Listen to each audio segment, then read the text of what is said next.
আপনি কি কখনো নতুন ফোন কেনার আগে ভাবেন যে এবার ডিসপ্লেতে সিরামিক শিল্ড আছে, মানে হাত থেকে পড়ে গেলেও ভাঙবে না, অথবা এবার ল্যাপটপে 8 GB র্যাম যা কিনা পিসি 16 GB র্যামের সমান, অথবা খবরে দেখেন যে এআই চলে এসেছে, এর মানে কোম্পানিগুলোতে এখন আর জনবলের প্রয়োজন নেই বলে তার 15,000 মানুষের মতো ছাঁটাই করে দিল। তো আমরা প্রতিদিন এসব কথা শুনি, খবর শুনি এবং বিশ্বাস করি, আর বিশ্বাস করে আমাদের কষ্টে উপার্জিত টাকাগুলো এই টেক কোম্পানিগুলোকে দিয়ে দিই। তবে বাস্তবতা কি জানেন? বাস্তবতা এর পুরাই উল্টা। টেক কোম্পানিগুলো আপনাকে আগেও মিথ্যা বলেছে, এখনও মিথ্যা বলছে এবং ইন ফিউচার তারা মিথ্যাই বলে যাবে। কখনো তারা মার্কেটিংয়ের নামে মিথ্যা বলে, কখনো তারা এআইয়ের নামে মিথ্যা বলে, কিংবা কখনো তারা সরাসরি কোটি কোটি টাকার স্ক্যাম করে বসে। সো হে এক্সপ্লোরার্স, আজকের এই ছোট্ট ইনভেস্টিগেশনে আমরা টেক কোম্পানিগুলোর এমন সব মিথ্যাচার তুলে ধরবো যেগুলো শোনার পরে আপনি তাদের নর্মাল ইভেন্ট অথবা কোনো অ্যাড দেখে আগের মতো আর বিশ্বাস করতে পারবেন না। আমরা উইথ প্রুফ এবং সোর্স নিয়ে কথা বলবো, যে কারণে ভিডিওটি শেষ করে আপনি চাইলে নিজেও এই বিষয়গুলো যাচাই করে দেখতে পারবেন। তো চলুন শুরু করা যাক আজকের ভিডিওটা।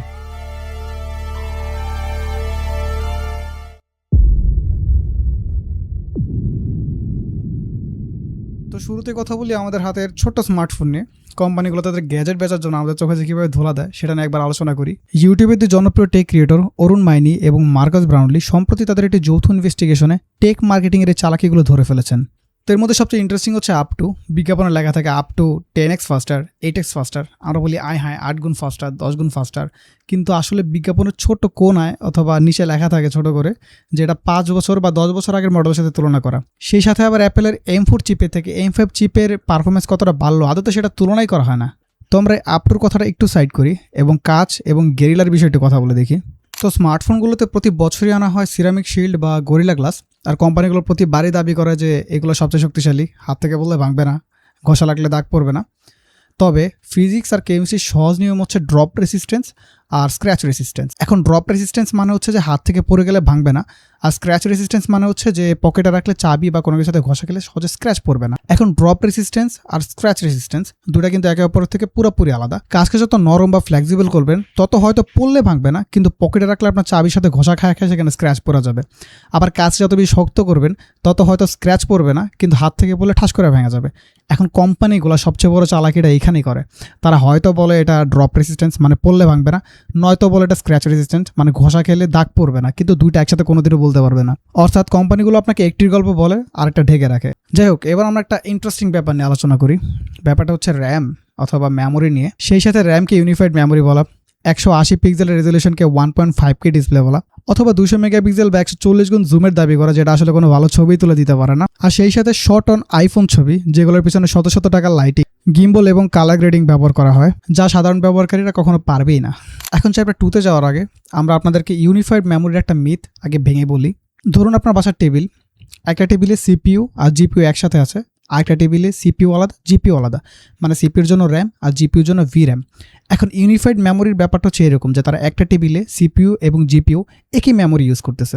এখন অ্যাপেল যখন বলে 8 GB memory feels like 16 GB, তখন আসলে ব্যাপারটা কিছু ক্ষেত্রে সত্য, কিন্তু সব ক্ষেত্রে আসলে সত্য না। ধরুন আপনার কাছে 16 GB মেমোরি আছে, ইউনিফাইড মেমোরি। এখন এখান থেকে আপনার 8 GB চলে যাবে সিপিইউর কাছে, 6 GB চলে যাবে জিপিইউর কাছে, 2 GB থেকে যাবে আপনার কাছে। 2 GB আপনি আপনার কাজে ব্যবহার করতে পারবেন। এখন ইউনিফাইড মেমোরি কিছু সুবিধা থাকে, আবার কিছু অসুবিধাও থাকে।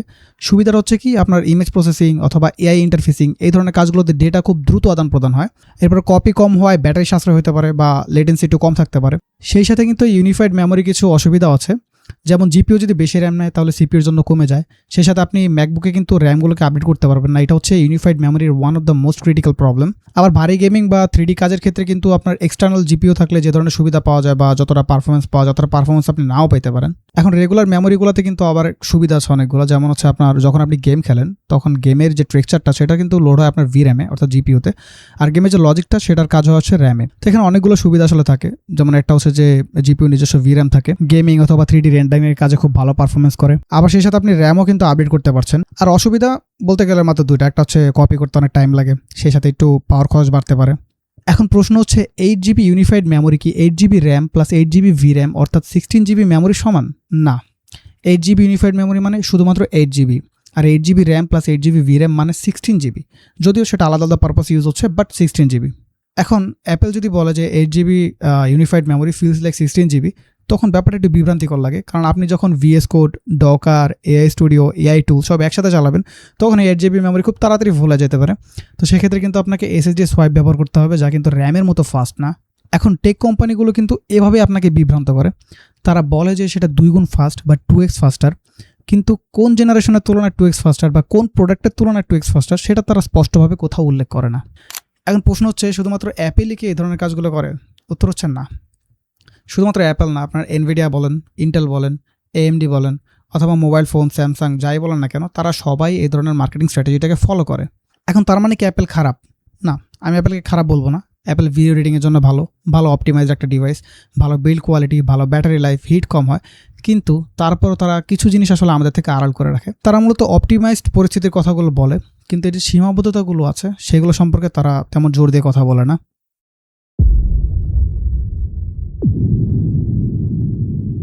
এবার আমি যদি বলি এই সময়ের বা এই যুগের সবচেয়ে বড় ট্রেন্ড যেটাকে বলা হয় এআই বা আর্টিফিশিয়াল ইন্টেলিজেন্স, তাহলে আপনি হয়তো শুনে থাকবেন যে বড় বড় কোম্পানি থেকে 2025 সালেই প্রায় 50,000-এরও বেশি মানুষ তাদের চাকরি হারিয়ে ফেলেছেন এই এআই অথবা আর্টিফিশিয়াল ইন্টেলিজেন্সের কারণে। অ্যামাজন এক দেখায় 16,000 কর্পোরেট চাকরি ছাঁটাই করে ফেললেন এবং সিইও অ্যান্ডি জাসি বললেন এআই এসে কাজ বদলে দিয়েছে। পিন্টারেস্ট তাদের 15% কর্মী ছাঁটাই করে বলল আমরা এআই কেন্দ্রিক প্রজেক্ট বাজেট শিফট করছি। কিন্তু আপনি কি জানেন যে ইন্ডাস্ট্রি বিশেষজ্ঞরা কী বলছে? তারা বলছে এটা হচ্ছে এআই ওয়াশিং। ওয়াটন স্কুল অফ বিজনেসের প্রফেসর পিটার ক্যাপেলি এবং ক্রকিংস ইনস্টিটিউটের গবেষক মলি কিন্ডার বিষয়টি খুব সুন্দরভাবে ব্যাখ্যা করেছেন। তো হয়েছে কি, করোনার সময় যত্রতত্র কোম্পানিগুলো যত খুশি ইচ্ছা কোম্পানিতে নিয়োগ দিয়েছে, যেটাকে বলা হয়ে থাকে ওভার হায়ারিং।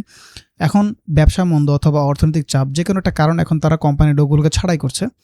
তো ছাঁটাই করুক, তাতে কোনো অসুবিধা নেই, কিন্তু তারা এআই এর নাম কেন নিচ্ছে? তারা এআই এর অজুহাতে কেন এই লোকগুলোকে ছাঁটাই করছে? এখন দেখো, শেয়ার হোল্ডারদের যদি এই কোম্পানিগুলো বলে যে আমাদের কোনো ভুল ডিসিশন অথবা ভুল পদক্ষেপের কারণে এখন আমাদের ব্যবসা মন্দ, সেজন্য আমরা এই লোকগুলোকে ছাঁটাই করছি, তাহলে শেয়ার ধূপ করে এখান থেকে এখানে নেমে যাবে। কিন্তু তারা যদি ব্যাপারটাকে একটু ঘুরিয়ে বলে যে আমরা ব্যবসাটাকে অটোমেট করার চেষ্টা করছি, নতুন প্রযুক্তির সাথে তাল মিলানোর চেষ্টা করছি, তখন কিন্তু আবার এখানে শেয়ার হোল্ডাররা খুশি, আবার শেয়ারও উপরে। তো সোজা কথা বলতে গেলে নিজেদের ভুলগুলোকে ঢেকে শেয়ার হোল্ডারদের সামনে একটু ভালো সাজার জন্য তারা এটাকে মূলত বলির পাঠা হিসেবে ব্যবহার করে যাচ্ছে।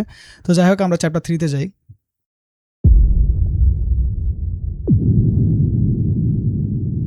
তো আপনি হয়তো ভাবতে পারেন যে এটা তো সামান্য একটা বিজনেস স্ট্র্যাটেজি অথবা একটা বিজনেসের কৌশল, এখানে ভুলের কী আছে অথবা অপরাধের কী আছে?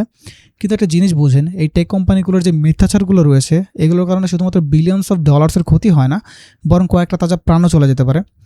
তো আমরা এখন business.com আর এক্সট্রিম টেকের থেকে কয়েকটা ভয়াবহ কেলেঙ্কারি ঘটনা শুনবো, যেগুলো শোনার পরে আপনাদের দৃষ্টিভঙ্গি অবশ্যই চেঞ্জ হয়ে যাবে। 2003 সালে এলিজাবেথ হোমস দাবি করলেন যে তাদের বানানো যন্ত্রতে মাত্র 1 ফোঁটা রক্ত দিয়ে কয়েকশো রোগ নির্ণয় করা সম্ভব, যে কারণে তাদের কোম্পানির ভ্যালুয়েশন $10 বিলিয়ন পৌঁছে গেল। কিন্তু বাস্তবতা কি? বাস্তবতা সে পুরাই উল্টা। এদের যন্ত্র কোনো কাজেই আসে নাই, যে কারণে 2022 সালে এলিজাবেথ হোমসের 11 বছরের জেল হয় এবং 25-26 সালে আদালত তার সাজা বহাল রেখে তাকে $452 মিলিয়ন ক্ষতিপূরণ নির্দেশ দেয়। ডিজাইনে মারাত্মক রকমের ত্রুটি থাকা সত্ত্বেও বোয়িং রেগুলেটরদের কাছে সত্য গোপন করেছিল এবং বলেছিল কয়েক সপ্তাহের মধ্যেই ফিক্স চলে আসবে। ফলস্বরূপ দুটি আলাদা বিমানে 346 জন মানুষ প্রাণ হারান। পরে সিইও পদত্যাগ করেন এবং বইকে $2.5 বিলিয়ন জরিমানা গুনতে হয়। আমাদের সবার প্রিয় ফেসবুক 8 কোটি 70 লক্ষ মানুষের ব্যক্তিগত ডেটা তাদের অজান্তে চুরি করে নিয়ে 2016 সালের মার্কিন নির্বাচনের প্রভাব ফেলার জন্য সেগুলো বিক্রি করে দেন। পরবর্তীতে মার্ক জাকারবার্গকে কংগ্রেসে জবাবদিহিতা করতে হয় এবং ফেসবুকে $5 বিলিয়ন জরিমানা করা হয়। এখন আপনার মাথায় প্রশ্ন আসতে পারে যে এই বড় বড় টেক ইন্ডাস্ট্রির বড় বড় ব্রেনগুলো কেন বারবার মিথ্যাচার করে? এখন দেখেন, টেক ইন্ডাস্ট্রিতে একটা জনপ্রিয় কথা আছে, fake it till you make it, অর্থাৎ আগে আত্মবিশ্বাস জন্মাও, তারপরে কিছু একটা বানিয়ে দেখাও।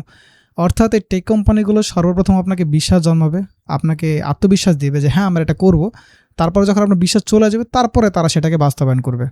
সান মাইক্রোসিস্টেমের এক নির্বাহীর সঙ্গে যুক্ত একটি বিখ্যাত ব্যবসায়িক উক্তি হচ্ছে never confuse selling with installing. এখানে সেলিং মানে হচ্ছে গ্রাহকদের কাছে তাদের পণ্যের প্রতিশ্রুতি বিক্রি করা, আর ইনস্টলিং মানে হচ্ছে তারপরে সেটাকে বাস্তবে রূপান্তর করা।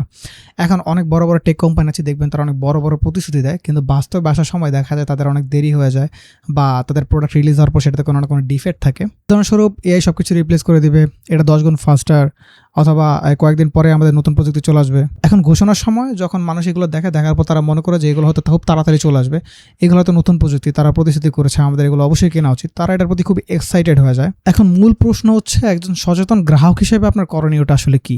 সবসময় স্নিফ টেস্টে চলবেন, অর্থাৎ কোনো টেক কোম্পানির দাবি শুনে যদি মনে হয় যে it is too good to be true, তাহলে মনে করে নেবেন যে সেখানে কোনো একটা ঘাবলা আছে। কোনো কিছু কেনার আগে অফিসিয়াল ইভেন্টের পাশাপাশি কিছু প্র্যাকটিক্যাল রিভিউ দেখে নেবেন, আর সেই সাথে এআই অথবা অন্যান্য প্রযুক্তির কথা যদি বলা থাকে তাহলে সেটার আগে প্র্যাকটিক্যাল ইমপ্লিমেন্টেশন বা প্র্যাকটিক্যাল ইউজেসটা বুঝে নেবেন। তো আজকের ভিডিওতে আমি যে কথাগুলো বলেছি সেগুলো সোর্স সব কিছু ডেসক্রিপশনে দেওয়া থাকবে অথবা কমেন্ট বক্সে দেওয়া থাকবে। আপনার যদি সময় থাকে আপনি সেগুলো অবশ্যই পড়বেন, কারণ এইসব বিষয়ে জ্ঞান নেওয়া এখন খুবই জরুরি।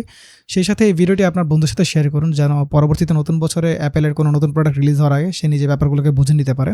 তো দেখা হচ্ছে পরবর্তী ভিডিওতে, ততক্ষণের জন্য গুড বাই। আর হ্যাঁ, ভিডিওটা সাবস্ক্রাইব করতে কিন্তু ভুলবেন না।